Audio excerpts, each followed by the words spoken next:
Dan Santi tuh ngebawa bulu kemaluan Adit ini ke dukun buat dijampi-jampi.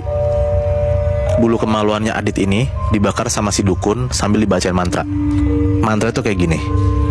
Assalamualaikum salam, sangkan paraning dumadi, sing tak suun langsing tak puji dumateng, Gusti Mugo aku dadi asihing si jabang baine. Bla bla bla bla bla, sebut nama panjang Adit. Dan abu dari bulu kemaluannya Adit itu dicampur ke dalam jamu yang bakal dikasih ke Adit, termasuk juga air liur yang udah dimasukin jamu itu.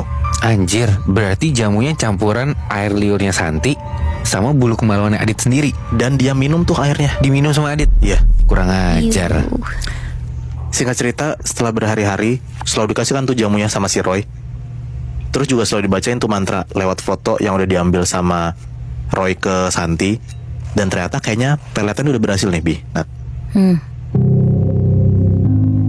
Tante Santi tuh mulai kelihatan sering banget datang ke rumah daripada sebelumnya. Dan awalnya Adit tuh kan biasa-biasa aja, yang gue bilang kan, cuman being nice aja sama tantenya. Tapi sekarang lama-lama Adit tuh selalu excited kalau si Santi tuh datang.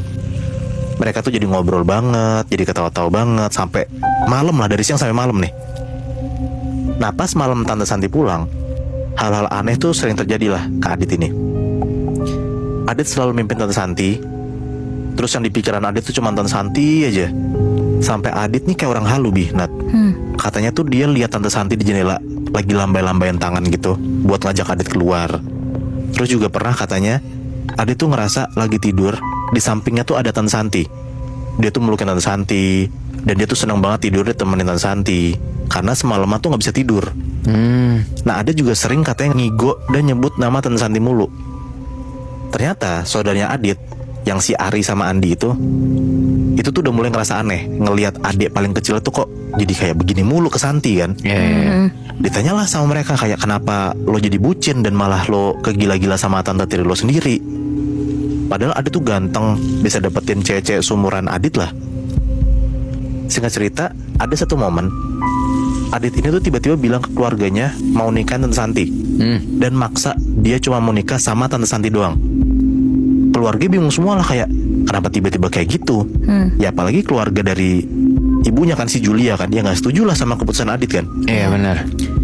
Ini kan adik bapaknya, walaupun tante tiri tapi tetap aja itu tantenya gitu. Dan harusnya yang tadi gue bilang, Adit tuh dapet cewek sumuran dia tuh segampang itu. Nah dikasih tau kayak gitu sama keluarganya, Adit gak terima dan malah ngamuk-ngamuk, Bi, Nat, dan minta tetap nikah sama tantenya sendiri, Tante Santi itu. Adit ngamuk sampai ngancurin barang-barang di kamarnya, sampai Adit tuh kayak bener-bener mau nyelakain diri sendiri dan mau kabur dari rumah. Sampai bener-bener kayak orang gila lah nih si Adit teriak-teriakan kayak gitu. Nyokapnya si Julia akhirnya tuh ngurung Adit di kamar biar Adit tuh gak kabur dari rumah. Pas si Adit dikurung di kamar, disitu akhirnya Julia sama Roy ngobrol berdua, si nyokap bokapnya Adit ini.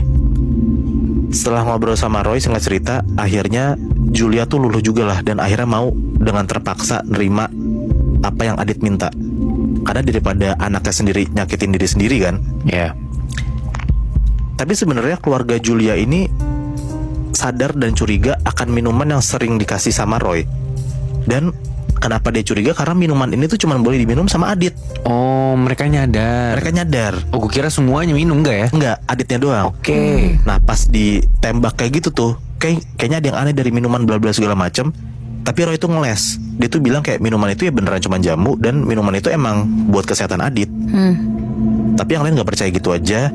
Ada yang khawatir kalau ini bisa jadi pelet, dan peletnya pasti kan dari dukun kan. Iya. Ya cuman keluarga Julia tuh gak bisa berbuat apa-apa karena ya mereka kan cuman asumsi doang kan, gak ada bukti sama sekali kan. Jadi intinya Roy itu bener-bener ngeyakinin semua orang kalau keputusan Adit nikahin Santi itu adalah pilihan terbaik buat Adit. Sampai akhirnya Adit dan Tante Santi itu nikah sampai sekarang, dan mereka itu udah punya anak, Bi. Anjing. Beneran nikah akhirnya? Beneran gila kan?